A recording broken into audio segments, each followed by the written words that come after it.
Park, and on behalf of the Canadian Centre for the Responsibility to Protect, the Interaction Council, the Park Group, and the NATO Association of Canada, I am delighted to welcome you to our panel discussion today on the responsibility to protect and the future of global humanitarianism. Today's panel discussion is part of a series of virtual events that the Canadian Centre for R2P will be hosting this fall as we commemorate the 15th anniversary of the adoption of the R2P principle at the 2005 World Summit. As many of you know, responsibility to protect is a humanitarian principle first coined in 2001 and later adopted by 150 heads of state and government in 2005, which states that when a state fails to protect its own population from genocide, war crimes, ethnic cleansing, and crimes against humanity, the international community has the responsibility to do so. While R2P has made important progress over the last 2 decades, we are still deeply troubled by the ongoing crisis around the world, anywhere from Syria to Yemen to North Korea and beyond, and our collective failure to protect people in peril. We are very honored today to have a distinguished panel joining us for an interactive discussion on R2P and global humanitarianism. We are grateful to have Dr. Tom Axworthy, the Secretary General of the Interaction Council and Public Policy Chair at Massey College, as our moderator, as well as the Honorable Allan Rock, former Canadian Ambassador to the UN, and Dr. Karen Smith, the UN Secretary General Special Advisor on R2P, on our panel. We regret that Dr. Peter Medgyessy has a personal emergency and won't be able to join us, but Tom has received his notes and will summarize on his behalf. Each panelist will share his or her comments for about 7 to 10 minutes. At the end of all of their presentations, the audience may pose a question in the chat box using the YouTube stream during the Q&A section. Please be sure to identify your name and affiliation and keep your question brief so that we can make the best use of our time. Now, without further delay, I will turn to Tom to take the virtual microphone. Thanks again, everyone, for joining the conversation. Well, thank you, Tina. And as you mentioned, 2020 is the 15th anniversary of the adoption of the responsibility to protect by a unanimous vote in the General Assembly, showing the widespread consensus at that time. A lot of things have happened since 2005. And today we're going to discuss those with this distinguished panel. So I want to start with Karen, who is a Special Advisor to the UN Secretary General on the responsibility to protect. Karen, can you describe just a bit of the background of the concept and its relevance today, and the challenges that you are finding in your important role of advising the Secretary General on this critical idea? And welcome. Thank you very much. I hope everyone can hear me okay. Firstly, I just want to thank everyone that's been involved in organizing this. I think especially Tina, who seems to be the driving force behind this initiative. And thanks again also for inviting me to be part of this. So as Tina's already pointed out, this is a really important year for the UN. Of course, we all know that we're celebrating 75 years of the UN's existence, and it coincides with 15 years of R2P. And I think this is really an important opportunity for us to remind states of what they committed to, not just when they joined the United Nations, but also when they committed to the responsibility to protect 15 years ago.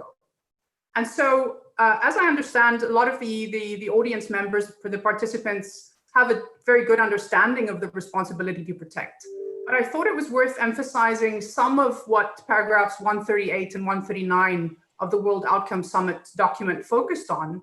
And that is, as Tom just pointed out, importantly, all the UN member states unanimously made this commitment back in 2005 to protect their populations. And I think this is also important. So it's not just citizens, but it's everybody who happens to be within a given territory, from the 4 crimes of genocide, war crimes, ethnic cleansing, and crimes against humanity.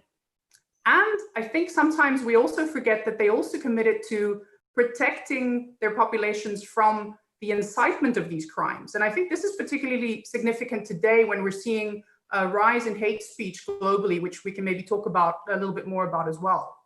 And of course, Tina mentioned that when states fail in these protection responsibilities, other states then have to kind of fulfill these responsibilities for them. But I think there's another element to that as well, that all states have also committed to assisting states in carrying out these responsibilities. So before we get to the point of atrocities being committed, I think, you know, this is important to talk about as well. And I'll come back to that when I speak a little bit about prevention. So if we think about, you know, how did R2P come about? I mean, it was essentially a response to the question of how do we prevent another Rwanda or another Srebrenica? But it was also a criticism of humanitarian intervention, where states unilaterally used force, which they then justified on the basis of humanitarian considerations. And unfortunately, in terms of the challenges we see with R2P today, this kind of historical baggage, I think, remains a challenge in getting widespread support for the principle. So I also want to underline that R2P is firmly embedded in existing international law. So, you know, it doesn't allow states to do anything that they wouldn't otherwise be able to do under existing international law. And this includes international humanitarian and human rights law, and of course also the UN Charter. So if we look at, you know, what are the responses that states can employ when they're responding to atrocities happening, you know, the UN Charter sets out a range of options, both pacific and coercive, that states can use. And here I also want to underline again that, of course, force remains the last resort, and that military action can only be taken if it is approved by a UN Security Council resolution. And so the fact that we continue to see atrocity crimes happening, and of course the Security Council doing very little about them, this has led many people to feel that the principle of R2P has failed. So, you know, I'd like to contend that it's not a failure of the principle itself, but rather of its implementation, and a lack of political will in many cases. And so I also want to point out that while the Security Council remains important, R2P is not just a peace and security issue. So, you know, in kind of UN lingo, it's not just a New York issue. And I also think this kind of sometimes a bit of an obsession with the Security Council when it comes to R2P also shifts our attention away from the fact that I think R2P is first and foremost about prevention. And we know that atrocities do not occur overnight. They don't occur out of the blue. And there are a lot of risk factors that we can identify. And this is also the focus of the work that my office does. And so I'm part of a joint office, the Office on Genocide Prevention and the Responsibility to Protect. And so the staff in the office are very much engaged in monitoring country situations, you know, thematic situations around the world, and serving as kind of early warning, you know, alerting the UN system to some of these risks. And so within the UN system, we play an important role in terms of prioritizing atrocity prevention in all the work that the UN does, whether that's development, peace building, democracy promotion, conflict prevention, because unfortunately we've seen what happens when that is not prioritized. And I'll just briefly, you know, I'll just mention Myanmar. We can come back to that as well. When atrocity prevention is kind of passed over. And so some of you might also be familiar with the tools that the office has developed, one of which is the framework of analysis for the prevention of atrocity crimes. And so I think what we need is also for member states to be prioritizing atrocity prevention in their engagement with other states. But at the same time, I want to emphasize that you know, this tendency to see R2P as a foreign policy issue, so something that, you know, ministries of foreign affairs are tasked with, that is potentially very dangerous as well. And it serves to kind of underline this criticism that R2P is something which, you know, the West has come up with to interfere in countries in the rest of the world. Because if we're serious about prevention, as we should be, prevention ultimately starts at home. And therefore R2P is first and foremost an issue of domestic policy. And, you know, I'd just like to remind all of us that all societies are potentially vulnerable. There's no country in the world today where we don't see some of the risk factors. You know, across the world, we're seeing a surge in anti-Semitism, anti-Muslim hatred, attacks against Christians, intolerance targeting other groups simply because of their identity. We're seeing rising nationalist sentiments, which others have already mentioned as well, that are often expressed through hate speech that targets vulnerable minority groups and also refugees. And so all states really have a responsibility to strengthen societal resilience against future threats of violence. And this includes strengthening the rule of law, promoting respect for human rights, addressing economic inequality, addressing hate speech, etc. I also just wanted to point out that we often get caught in a bit of a state-centric discourse when we talk about R2P. And so despite this emphasis on states, we know that civil society organizations are absolutely crucial in all of this. They're the ones that hold governments accountable for human rights violations. And it's often these grassroots organizations that are the ones that are engaged in early warning, which is essential to timely action and prevention. And I think what's also interesting, and I'm mentioning a lot of things that hopefully we'll pick up on in the Q&A, we're also seeing corporate players becoming involved in addressing hate speech, for example, especially online. I wanted to say just a few things about the progress that's been made over the past 15 years, because I'm often asked about this. Now, we could look at this in terms of, on the one hand, political support for the principle, and on the other hand, in terms of institutionalization and operationalization of R2P. And of course, we could then further break this down into, the UN system, member states, and also importantly, regional organizations.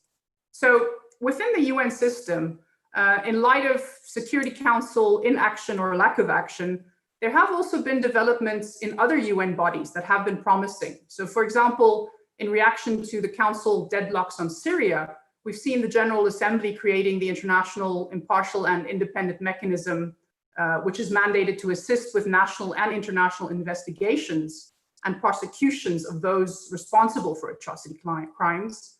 And similarly, we've seen the Human Rights Council has created special investigative mechanisms such as the one for Myanmar.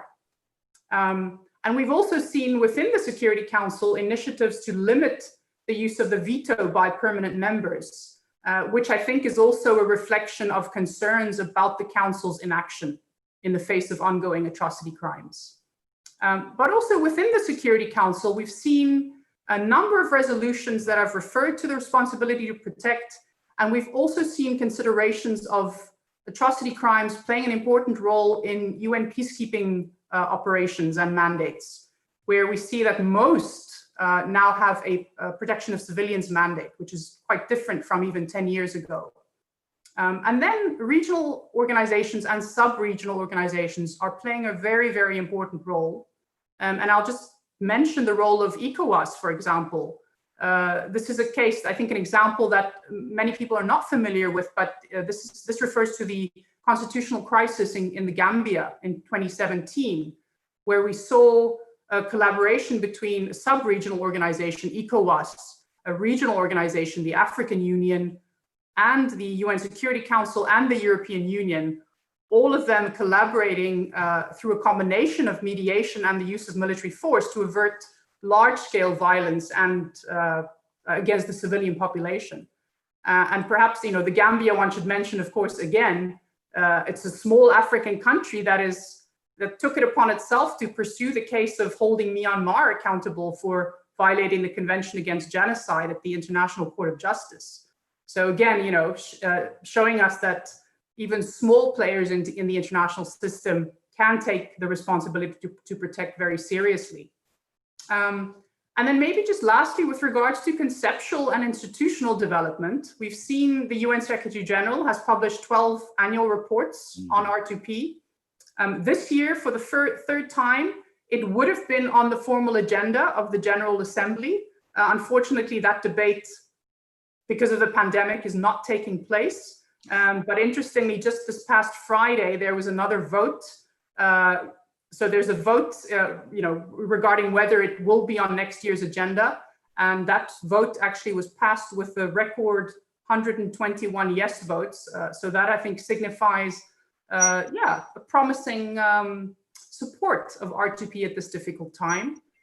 We've also seen developments like the focal points. I don't know if many people are familiar with them, but these are senior officials in member states and now also in 2 regional organizations, the EU and the OAS, that essentially serve to coordinate issues around atrocity prevention within their governments. We've seen the creation of regional and global, both state and non-state networks, like the Latin American Network for the Prevention of Genocide, the global action against mass atrocity crimes. These are all, I think, very good examples of steps that have been taken to translate the 2005 political commitment into practice. And finally, I just want to emphasize again, while R2P tends to put the focus on the state, atrocity prevention is everyone's business. And I think we all have a moral responsibility to do whatever we can. And I know there's some students listening to this as well. And so I want to, also just encourage students. You can start by doing your bit to promote tolerance, by calling out any form of discrimination you see, by promoting positive counter narratives to hateful messages online. And I'm going to stop there for now. I look forward to your questions and further discussion. Thank you very much. Thank you, Karen. We'll turn now to Allan Rock, who's had a very distinguished career in a variety of areas in law and in the UN, but more latterly playing a key role in on the World Refugee Council. And the Council has partnered with the Interaction Council to work on Venezuela and other issues. So we're delighted that Allan can join us. And perhaps Karen's talked about some of the broad concepts. Allan, you might want to apply them to the area that's really seized you in the last few years, and that's what's happening to refugees and displaced people. Thank you, Tom. It's wonderful to work with you again. I want to join others in thanking Tina and the Canadian Centre for R2P for organizing this seminar along with the NATO Association of Canada. I'm delighted to be able to take part, and I must say that the comprehensive overview that Dr. Karen Smith just presented is a wonderful, really way to put us in the context of R2P today. And I thank Karen for her very informative and rich textured overview. I should begin by saying that, as you can see from my background, I speak today as a member of the World Refugee and Migration Council. And the chair of that council is Dr. Lloyd Axworthy. And it's fitting that we cite Lloyd's name in a program that's focused on the 15th anniversary of the adoption by UN member states of the responsibility to protect, because R2P was very much the brainchild of Lloyd Axworthy. As Canada's foreign minister, he recognized the need for such principles. As a result of his influence, Canada sponsored the International Commission that proposed R2P. And through his human security network and his sustained advocacy internationally, Lloyd really set the stage for the adoption of R2P by UN member states in 2005. I was the ambassador for Canada to the United Nations during the period leading up to and including the World Summit of 2005. I took part in the negotiations of the outcome document, those paragraphs 138 and 139. So I'm very much aware of Lloyd's contribution. I think it's important that we acknowledge it at the outset. In the course of my brief remarks, I want to address 2 points. Tom, in response to your question, the connection, the very close connection between forced displacement, including refugees around the world, and the principles of R2P. And second, what can be done about P5 vetoes that have made it so very difficult to bring the R2P principles to life in the last 7 to 10 years. I begin with refugees and R2P. The fact is that there are 80 million forcibly displaced persons worldwide today. That's more than at any other time in history. And I suggest that we would not have that number of forcibly displaced had the R2P principles been applied faithfully and consistently in the countries that produced those displaced people. When we look at the facts, of the 80 million forcibly displaced, a significant proportion were driven from their homes in circumstances that called for, and allow me here to quote the words employed by the General Assembly in adopting R2P 15 years ago, quote, collective action in a timely and decisive manner through the Security Council in accordance with the Charter, including Chapter 7, because peaceful means have proven inadequate and national authorities have manifestly failed to protect their populations from mass atrocities, end of quote. 2/3 of today's refugees fled from 5 countries, including Myanmar, Syria, and South Sudan. 3/4 of today's internally displaced, that is to say, driven from their homes but haven't yet crossed the border, by conflict and by violence, are in a handful of countries that include Syria, South Sudan, and Sudan. So what's the connection with R2P? In Myanmar, the genocidal attacks, the systematic and sustained violence by the authorities against their own Rohingya population fit exactly within the words of the General Assembly that I just quoted in adopting R2P. In Syria, the deliberate, sustained, brutal murder of massive numbers of civilians by their own government. In Darfur, the government orchestrated rape and murder of civilians. In South Sudan, the indiscriminate attacks by government forces against their own population. Each of these cases called for what the General Assembly described as collective action in a timely and decisive manner. In none of those cases was that collective action taken.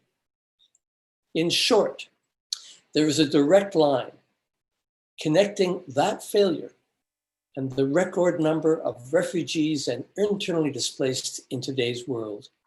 Those numbers are in large part a direct result of our collective failure to fulfill the promise of R2P. Let me turn to my second point, and that is really whether there are legal limits to the Security Council veto power in the hands of the P5. Because there's another direct line. And it connects, on one hand, the collective failure to fulfill the promise of R2P, to which I just referred, and on the other, the use by P5 members of the Security Council of their veto power. The R2P formula, as adopted by the General Assembly, specifically refers to collective action through the Security Council. Now, one could theoretically imagine a process for authorizing collective action by means other than the Security Council. It could be done by the General Assembly or in some other manner. But it was clear to me and the rest of us negotiating in 2004 and 2005 for R2P's adoption that member states would not support R2P unless Security Council authorization was required. First of all, the P5 insisted on it. Of course they would, it's in their interest. But many member states, especially in the global South, saw in the stipulation for Security Council authority a measure of protection against unilateral or perhaps arbitrary intervention by powerful states or coalitions of the willing. And because there will always be representation for the global South on the Council through the elected members, many member states concluded that requiring Security Council authority for R2P measures gave them, perhaps even indirectly, a seat at the table and a say in the outcome. And don't forget, just 2 years before the R2P's adoption, in 2003, the Security Council had refused to authorize the invasion of Iraq, standing against the United States and the United Kingdom, two permanent members who were at the table asking for that authority. So that was very reassuring to the global South. Well, you know, the Council's going to act sensibly and refuse intervention where the grounds are not clear and a reasonable lawful basis has been established. However, requiring Security Council authority for R2P measures had a major downside. It left R2P as a hostage to the P5 veto. It left the prospect of R2P measures vulnerable to the veto when the P5 decided it was not in their national interests to allow it. And that indeed is what has happened again and again in recent years. And you know, the examples are are many, whether it's Russia's interest in Syria, China's interest in Myanmar. Vetoes by the P5 have prevented the very collective response in a timely and decisive manner called for in the R2P formula. But are those vetoes lawful? Are they inevitable? Have we no way to prevent or to overcome them? There have been efforts to persuade the P5 to voluntarily recognize limits on the veto and to discipline themselves. A large number of UN member states have asked the P5 to pledge themselves to restrain the use of their veto in cases involving allegations of mass atrocity crimes. As Dr. Smith pointed out, there's been a widespread effort among member states to persuade the P5 in this regard. Important initiatives include the ACT Code of Conduct and an initiative by the French and Mexico governments. But only 2 of the P5, the UK and France, have voluntarily taken this pledge to restrain the veto in cases of alleged mass atrocity. But there's another hopeful development.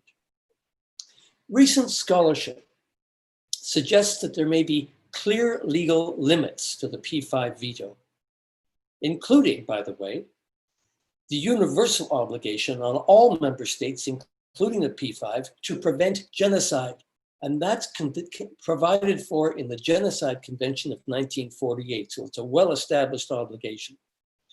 Professor Jennifer Trahan of New York University argues in her recent book that P5 vetoes are outside the proper exercise of Security Council power when they have the effect of facilitating ongoing violations of peremptory norms in international law, or undermining the duty of other Security Council members in responding to serious crimes, and are inconsistent with protections that are fundamental to international law.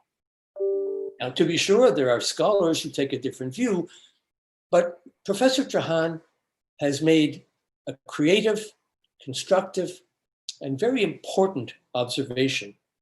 And she's also made the useful suggestion that the General Assembly might ask the International Court of Justice for an advisory opinion on these questions.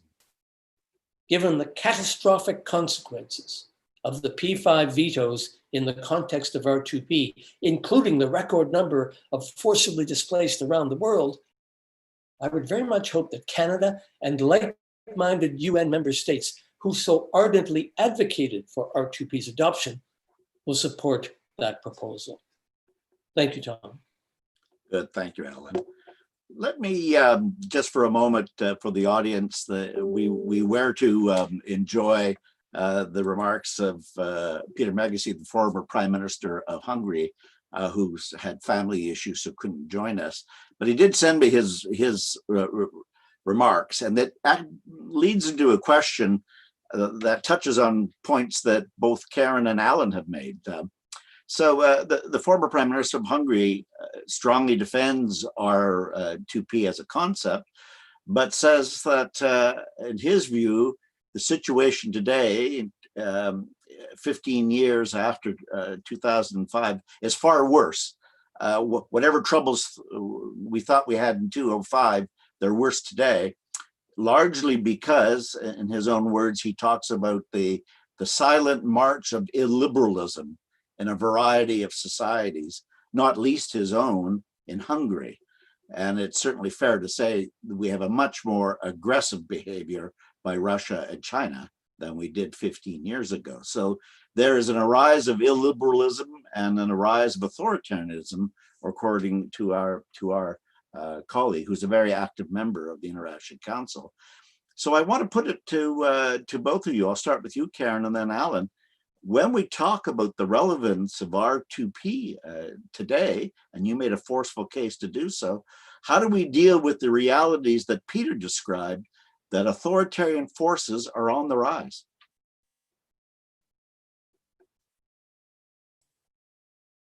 Thanks very much, Tom. I wonder if I can also maybe take the opportunity to just reflect on some of the questions that have been posted in the chat as well. So maybe if that's okay, I'll just kind of address all three at once, because I think they're related in some ways as well. So to the question about, is R2P still relevant in today's world of, rising illiberalism, rising nationalism and populism? I mean, my position would be absolutely, and even more so. And I think, again, it's just it's a stark reminder to us that multilateralism is important, and it's not something that we should allow to slip away from us. If we look over the last 75 years, including the UN's existence and how far we've come, I think this is a period when people are starting to realize that multilateralism is perhaps more important than ever before. And I think the COVID-19 pandemic, in many ways, at least to myself, has underlined this as well. And we've seen a lot of inward lookingness by countries in terms of how they've dealt with the pandemic, and it clearly hasn't been very successful. So I think perhaps the pandemic is somewhat of a metaphor for some of the challenges that are facing us in general. And I think this, it all ties in with this trend that we're seeing in terms of, kind of nationalism, populism, inward-looking nature of countries. And I think that's, going back to what I started off by saying, that this is a time in which states need to be reminded of this very important commitment they made back in 2005, that they cannot, and, talking about Hungary, for example, it's part of the European Union. Mm-hmm. So, the European Union also needs to say, R2P is not just for countries in the global south. We need to look at how does R2P relate and how is it relevant to our European community. And here I'm not just talking about Hungary, but I'm also talking to, very worrying trends in other European countries as well. Maybe I'll stop there for now, but following up on the COVID-19, the pandemic and how that has impacted R2P, there's a question about that. It also goes to what Allan was saying about refugees and migrants. And we've seen especially that they have become even more vulnerable. So I think this is a kind of, general statement that one could make, that this pandemic has really just increased the vulnerability of those who are already vulnerable.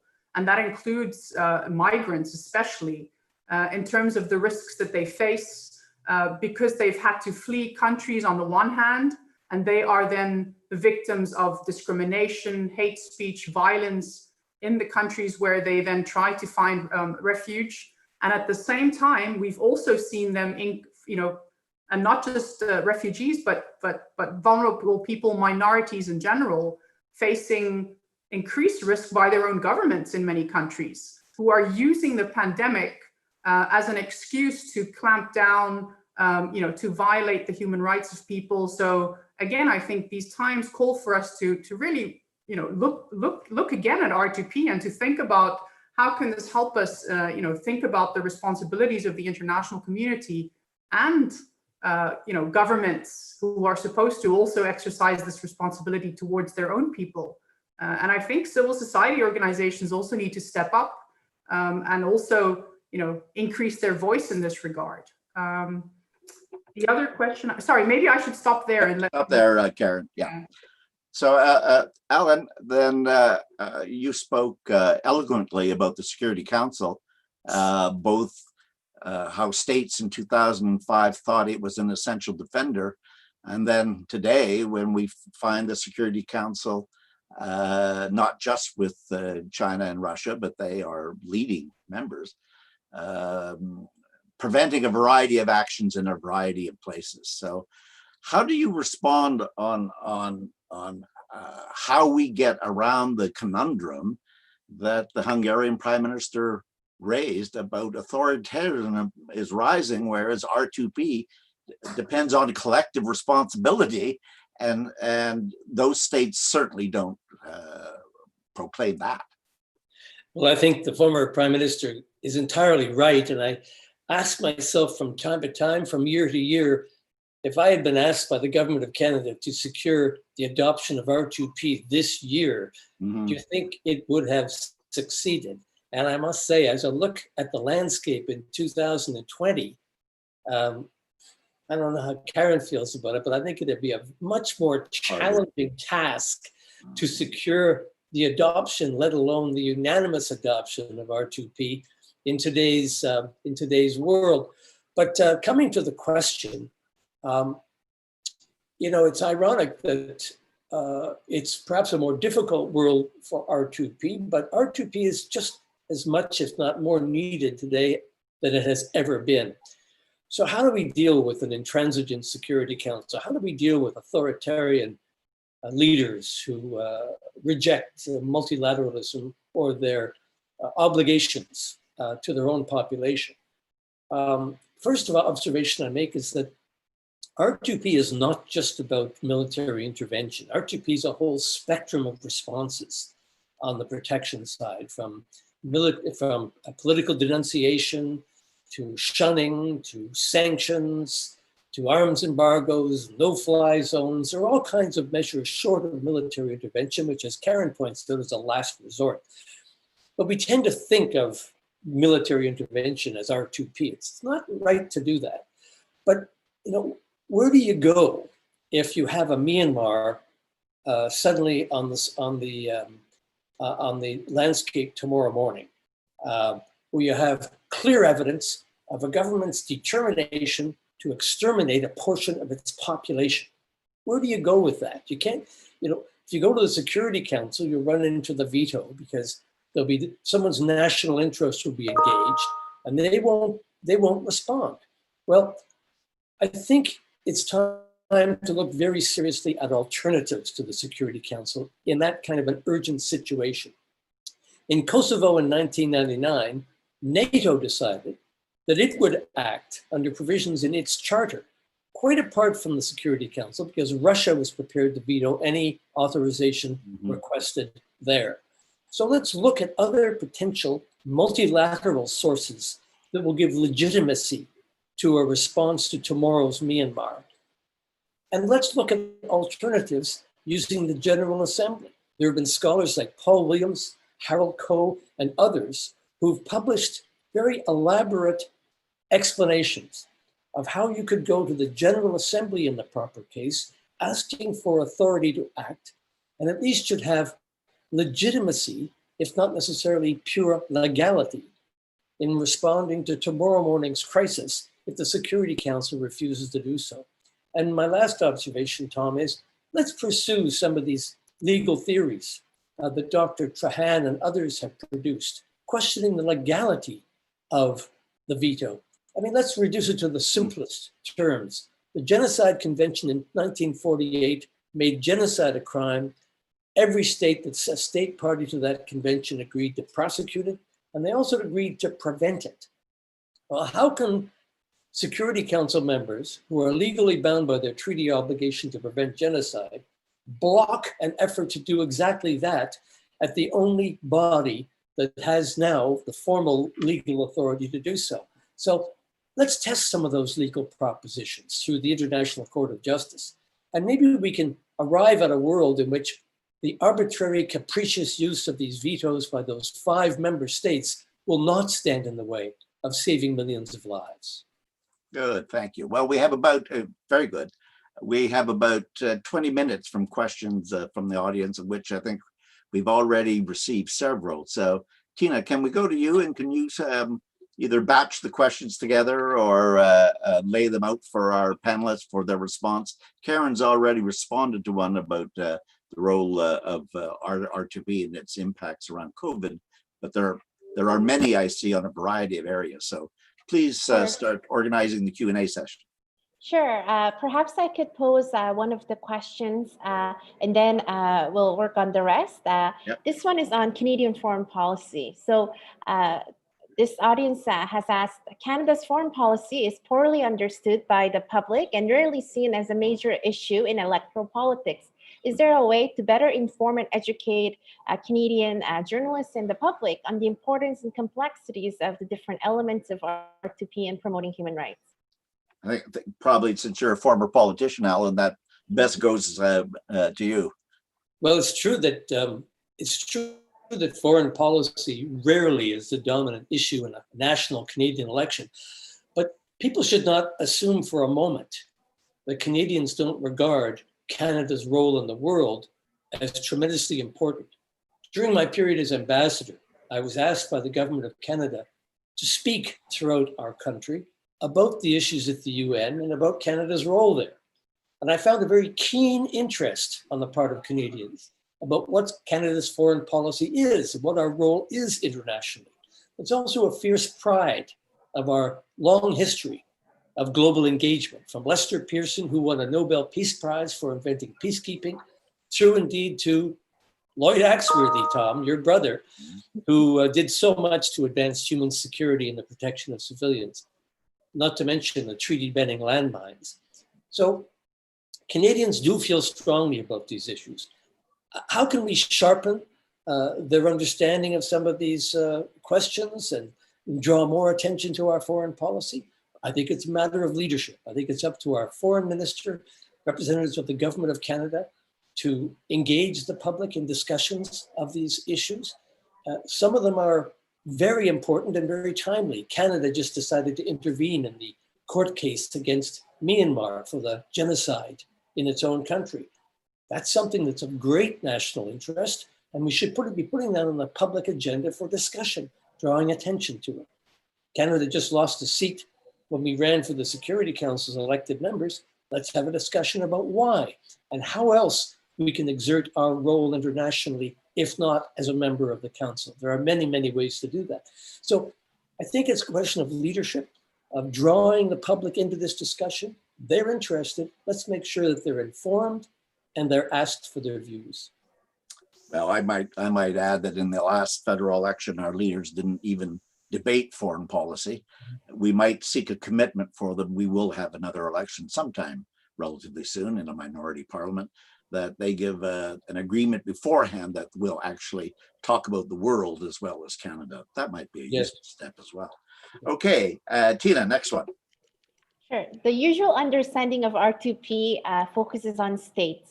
How can we expand the definition and our understanding when it comes to application to the private sector and transnational groups, such as social media companies whose platforms have been used to promote hatred?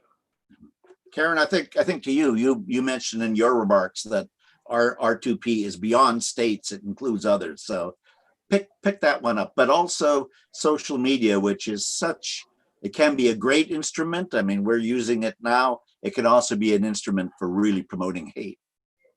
Absolutely. And I think, yeah, I mean, as I kind of mentioned very briefly in my remarks, the R2P tends to be quite a state-centric discourse. So we often talk about, what are the responsibilities of states? And we tend to forget that there's so many other actors who, of course, have a stake in this as well.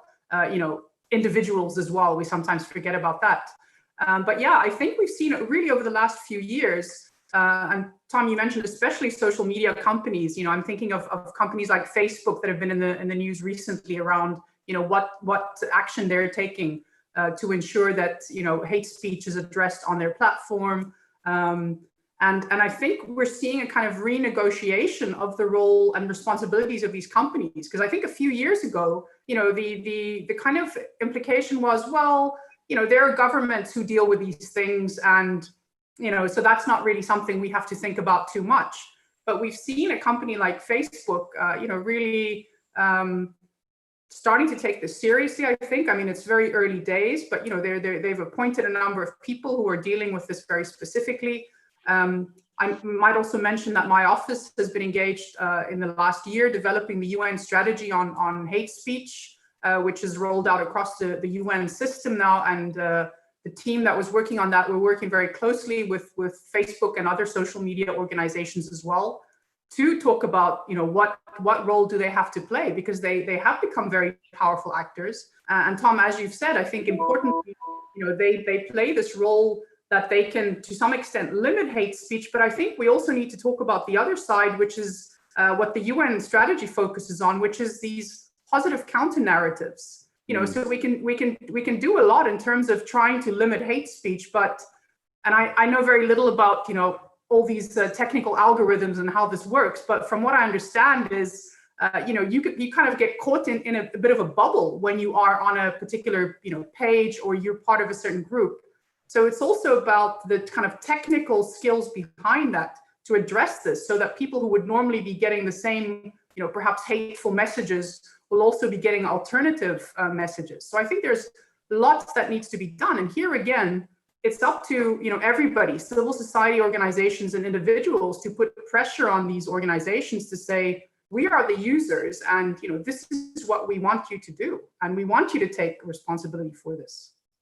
Allan, in the World Refugee Council, I know that you have representatives from around the world and refugees themselves on the question of moving R2P beyond states. You're now part of an organization which is trying to give refugees themselves a voice to take to states and decision makers.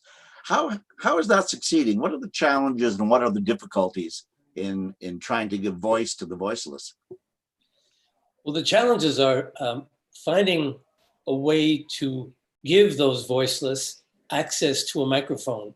Mm-hmm. And, the World Refugee Council spent the last 3 years visiting refugee camps and settlements on 5 continents, going into these refugee settlements, going to cities, because most refugees aren't in camps, they're in urban environments, and meeting with refugees there, listening to their concerns, hearing their perspectives. And we've made a real effort to try to draw refugees and internally displaced into the policy discussions with government about how they're treated, what their needs are, and how their own views might be solicited as refugee policy is made.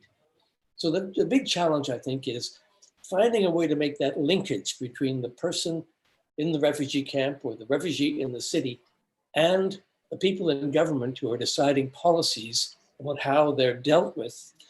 And we've been doing that through, actually, Facebook has volunteered gratis as a pro bono gesture to make its facilities available to allow us to reach people in remote places where the refugees are, mm-hmm.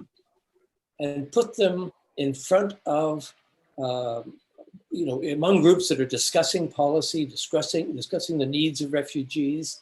And that's worked very well. We've had a couple of experiences with girls and women refugees describing their healthcare needs and how they might be met using the Facebook facilities. But communication and direct engagement has been a challenge for us, Tom. Well, good news about Facebook. That's a rarity. So I'm learning something from this webinar. Tina, next question. Sure. Since the Libyan intervention, the political discourse on R2P has become much more controversial. Do you have any suggestions on how we might regain political support and momentum in terms of promoting R2P? Okay, let's start with you, Karen, and then Allan. I think it's the question is pointing out that when we talk about interventions, Libya is seen now as perhaps the solution worse than the original problem, or certainly that's a debatable that many people have. So, Karen, Libya and its impact on R2P. Yes, absolutely. There's always a Libya question, so I was waiting for it. You're ready for it, okay. Absolutely, yes. But maybe if I can also just tag on to what Allan said, I'm very glad that he mentioned women and girls at the end there, because I think the kind of gender dimension of R2P is something which has been underplayed for some time, and this year the Secretary General's report on R2P focused specifically on the role of women, both. We tend to think of women often just as victims, but also the role of women in, preventing of atrocities, responding to atrocities. So I just wanted to flag that's, I think that's really important if we really want to understand the risk factors and how to deal with this looking forward as well. Now, in terms of Libya, one can have a long debate about, the pros and cons of Libya. Was it successful? I mean, again, there's kind of debates about, depending on what you saw the aim of the intervention as having been, was it to save lives, to protect civilians? Was it therefore successful? And do we assess it on that basis? And we don't take into account what happened afterwards, because I think that then is another debate. Regardless of that, I think we know that there were huge problems with how the intervention was carried out. So trying to think about it in a more positive way, again, I see it as, one can use Libya as an example to say, this is why R2P is not a good thing. Look at what happened in Libya, right? So therefore, the principle itself is bad. Now, I think I mean, that for me is just flawed argumentation, right? You cannot use one example of where something perhaps went wrong to then, discredit an entire principle. So I would very much like to see, and this is what I've been trying as well, to think of Libya as, something to learn from. So to look at what went wrong in Libya and to say, well, what are the lessons that we can learn from this, and how do we improve on this in future? And here, I think the Brazilian, innovation of responsibility while protecting was so important, and that really needs to be, that discussion needs to be revitalized as well, because that also speaks to what is the Security Council's responsibility once it authorizes the use of force, in terms of transparency, in terms of monitoring, in terms of reporting on the intervention. So I think all of these things are things that need to be discussed further, and to say, how do we hold the Security Council accountable for the decision that it took to allow the use of force? So that's one way that I think we can move the discussion forward, but also just in terms of how we counter the kind of the undermining of the principle of R2P. I think it's really just it's education, it's awareness raising, because there are these persistent misconceptions about, and the big ones are, it's about military intervention, it's about Libya, it's about, a foreign agenda, it's something which was thought up by the West, which as somebody from Africa, I feel particularly offended by, because I think the origins of R2P are actually African, which is a whole other, story. But, I think to kind of counter these misconceptions, which people are easily persuaded by, if they don't know the full story. So I think as educators as well, I think we have an important role to play there too. Allan, does Libya take us back to your points about the Security Council again? Well, no. The Security Council in that case, in authorizing R2P, acted in an exemplary fashion. It was a textbook case for R2P. A madman who had power had made a credible threat to exterminate a large segment of his population, referring to them as cockroaches, the same term used in the 1994 Rwandan genocide. This guy had to be taken seriously. He was crazy, but he was capable of killing those people. Every relevant regional and international organization supported the invocation of R2P for a military intervention to prevent that mass atrocity. The Arab League, the AU, the regional group from the AU, they all supported it. And at the table, Security Council at that time had a very diverse composition among the elected members. And so the resolution was adopted in March of 2011. There were two problems that arose. Number one, problem about the mission mandate. It was protection, but it became regime change. And that's one of the things that in 2003, 4, and 5, people complained to me about when I tried to advocate for R2P, saying, oh, it'll just be an excuse for changing regimes. I responded by saying, not at all, it's all about protection. In implementing the Libyan resolution, it became regime change. Secondly, there was no game plan for after they succeeded. R2P itself requires that before you launch a military intervention, you have a clear plan for rebuilding to restore a protective framework. That was not done. And so after the regime was changed, it was utter chaos. And Libya, of course, has been a tragedy ever since. So I say with Karen, the principles are fine. There's nothing wrong with the principles of R2P. It was the implementation that was wrong there, both in terms of mission, ignoring your mission to protect and doing something else, and not having a plan to clean up afterwards. So enormous damage has been done to R2P as a result of that example. But I suggest to you, Tom, that a lot of countries who want to resist R2P very conveniently refer to Libya as their reason. But in fact, their motivation is more than that. And I also support Karen in saying, let's adopt the Brazilian proposal. All it does is elaborate upon the fact that when you're given a mandate by the Security Council, you have to stick to it and not go beyond it. Well, we have about 5 minutes left, and I know Tina, I know there are other questions. We may be able to respond to those questions that we haven't covered on the panel with perhaps an email response, myself or the other panelists. We won't forget the other questions that we didn't have time to answer. I wanted, though, I think we have about 5 minutes left, just to give a wrap up to our two panelists on their thoughts about the question and the general discussion, generally on R2P, what next? So let's have a couple of minutes on that. Karen and then Allan. Yeah, so I hope we can end on a positive note. So like I said, I was positively encouraged by Friday's vote in the General Assembly, where it was, a record number of states who supported having R2P as a formal agenda item in the General Assembly, which I think, we measure these things in different ways. And I think this is one kind of measurement of institutional support. So at least in that sense, this is a positive thing for me. I mean, there are a lot of questions I think about, what should Canada do in terms of its foreign policy? And obviously, I don't feel authorized to speak about that.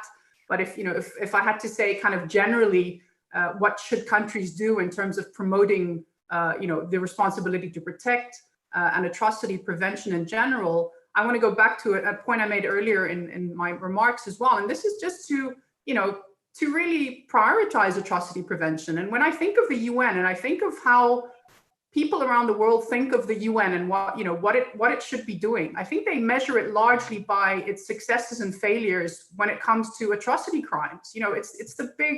It's these big stories of Myanmar and South Sudan and Syria that we've been talking about. This is what people think of when they think of the UN and they think of the UN's failures. And so I really think this is important for, people in all countries to put pressure on their governments and for those people who are in government to say, well, what are we thinking about atrocity prevention when we are engaging with country X?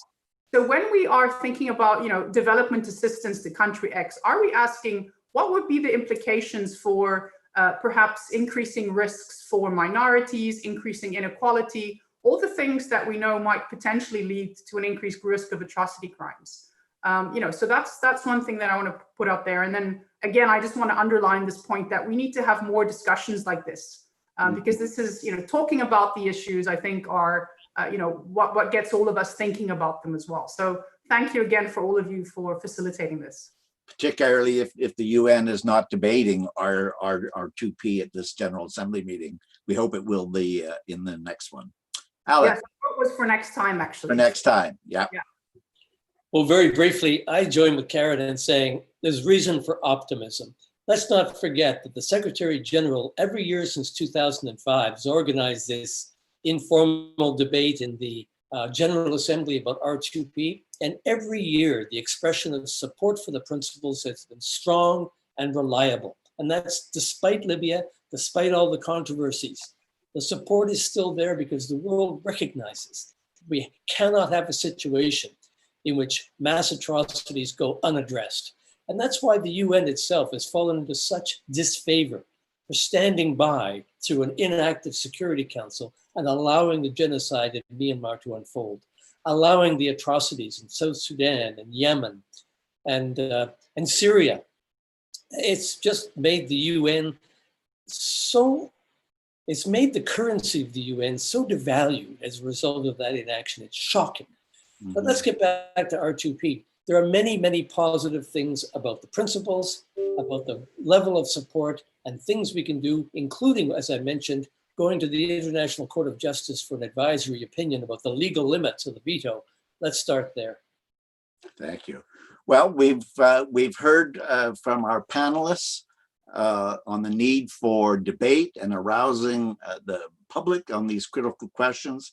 So let's conclude with any concluding remarks by Tina from the Center of the Responsibility to Protect here in Canada, and Robert with the NATO Association. Both have been excellent partners of the Interaction Council in the work on public education, on advancing, hopefully, knowledge on critical issues. So Tina and then Robert, and then thanks again to the panelists and to our audience for listening in.